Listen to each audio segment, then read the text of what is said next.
Let's talk about down dog. First, let me show you two of the most common things I see in not effective alignment. And it's usually what I call a rookie move. It's just because you don't quite understand where you put your energy in the pose. Most adult humans aren't used to putting a lot of weight in their arms. So this is the most common thing I see in down dog.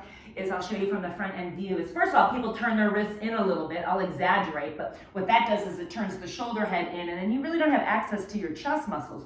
So don't be afraid to turn your palms out a tiny bit and spread your fingers, and even go a little wider than you might think. But this is what I'll see is I'm going to turn my wrist in and see how the shoulders are just hugging up by the ears.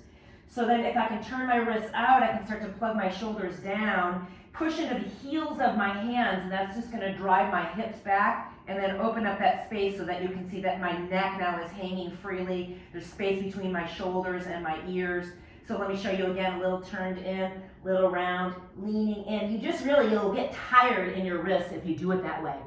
The second most common mistake is keeping the knees straight. It doesn't matter how flexible you are, you should always have a slight bend in your knees in downward dog. So this is what you'll see from the side view. The legs are straight, the back is all round. I got those hunchy shoulders I just described. So I'm going to take my hands wider, open up those fingers, put a little bend in the knees so I can press my hips back. So let me show you the difference between this and this.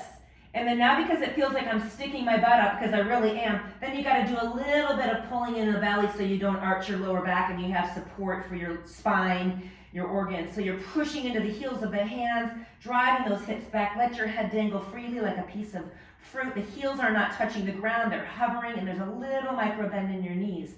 If you still struggle with this one, practice using blocks. So getting a block underneath your hand is going to force you to kind of push your energy back towards your legs. Otherwise, you're just going to slide out and you won't find that stability in that pose. So practice on your own using blocks or in your practice with your teacher so that when you can get stronger through your shoulders and start to feel that alignment of your upper body supporting the pose, moving it back into your legs. And you'll get stronger and there'll be a whole lot less effort in down dog.